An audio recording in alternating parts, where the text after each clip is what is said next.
రేవంత్ రెడ్డి చేసిన కామెంట్స్ ప్రస్తుతం తెలంగాణ రాజకీయాల్లో ఒక చర్చనీయాంశంగా మారి అటు బీఆర్ఎస్ పార్టీని మరొక ప్రతిపక్షంగా ఉన్న అటు బీజేపీని టార్గెట్ చేస్తూ ముఖ్యమంత్రి రేవంత్ రెడ్డి అంటే మాజీ ముఖ్యమంత్రి కేసీఆర్ కుటుంబాన్ని స్వయంగా ప్రధాని నరేంద్ర మోడీని కూడా ఆయన టార్గెట్ చేస్తూ మాట్లాడడం కొంత చర్చనీయాంశంగా మారింది. వాస్తవానికి అంతకంటే ముందు ఎవరైతే రేవంత్ రెడ్డి కామెంట్స్ చేస్తారో అంతకంటే ముందు ఈ పవర్ పాయింట్ ప్రెజెంటేషన్ ఎస్సీ వర్గీకరణతో పాటు కులగణనకు సంబంధించి కాంగ్రెస్ పార్టీ గాంధీ భవన్లో ఒక పవర్ పాయింట్ ప్రెజెంటేషన్ ఏర్పాటు చేసింది. వాళ్ళ పార్టీ క్యాడర్ కావచ్చు, జిల్లాల అధ్యక్షులకి అంటే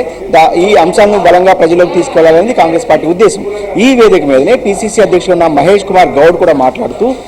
అంటే చాలా మంచి పనులు చేసినప్పుడు కూడా ప్రభుత్వానికి ఆశించిన మేర ఫలితాలు రావట్లేదు, ప్రజల్లోకి వెళ్ళట్లేదు, ప్రభుత్వానికి మంచి పేరు రావట్లేదు, పార్టీకి కూడా మంచి పేరు రావట్లేదు అనేది స్వయంగా పిసిసి చీఫ్ ఎవరైతే మహేష్ కుమార్ గౌడ్ ఉన్నారో ఆయన రేవంత్ రెడ్డి కంటే ముందు మాట్లాడుతూ చేసిన కామెంట్స్. ఆ తర్వాత కొన్ని క్షణాలకే ముఖ్యమంత్రి రేవంత్ రెడ్డి ఏదైతే ఆయన ప్రసంగంలో చేసిన కామెంట్స్తో ఒక్కసారిగా కులగణన అంశం రాజకీయ రంగు పులుకుందని చెప్పొచ్చు. వాస్తవానికి మాజీ ముఖ్యమంత్రి కేటీఆర్, హరీష్ రావును ఆయన టార్గెట్ చేస్తూ పదే పెద్ద ఎత్తున చాలా ఏదైతే సామాజిక బహిష్కరణ చేయాలి, కులగణనలో పాల్గొన్న వ్యక్తులను ముఖ్యంగా ఈ కుటుంబాన్ని సామాజిక బహిష్కరణ చేయాలంటూనే ఏదైతే డప్పు కొట్టాలి, వాళ్ళ ఇంటి ముందు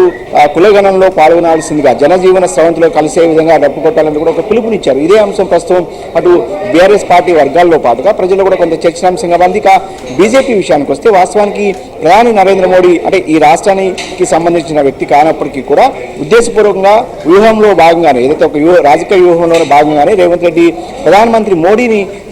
అంటే ఆయన పేరును కూడా తీసుకోవడం కూడా కొంత చర్చనాంశంగా మారింది. 2001-2002 వరకు మోడీ సామాజిక వర్గం ఓసీలో ఉండేది. ఆయన ముఖ్యమంత్రి అయిన తర్వాత బీసీలో కలుపుతూ చట్టం తీసుకురావడంతో ఆయన కన్వర్టెడ్ బీసీ అంటూ కూడా అంటే బీసీలను తాను బీసీగా చెప్పుకునే హక్కు మోడీకి లేదంటూ కూడా స్వయంగా దేశ ప్రధాని ఈ అంశంలోకి ఈ చర్చలోకి అటు రేవంత్ రెడ్డి తీసుకురావడం చూస్తుంటే ఖచ్చితంగా ఇటు రాష్ట్రంలో ఉన్న బీజేపీ నాయకత్వాన్ని కావచ్చు, అటు బీఆర్ఎస్ నాయకత్వాన్ని టార్గెట్ చేశారు. ఎందుకంటే కులగణన జరుగుతున్న ఏదైతే ఈ రాష్ట్రంలో ప్రారంభమయ్యి అసెంబ్లీలో తీర్మానం చేసి అసెంబ్లీలో చర్చ జరుగుతుందో అప్పటి నుంచి అటు రాష్ట్రంలో బీజేపీ నాయకులు కావచ్చు, అటు ప్రధాన ప్రతిపక్షంగా ఉన్న బీఆర్ఎస్ నాయకులు కావచ్చు పదే కులగణన తప్పులు తడక మళ్ళీ రీసర్వే చేయాలి, బీసీలను కావాలనే తక్కువ చేసి చూపించారంటూ కూడా కాంగ్రెస్ ప్రభుత్వాన్ని ముఖ్యంగా రేవంత్ రెడ్డిని కూడా టార్గెట్ చేస్తూ అటు కేంద్ర మంత్రులు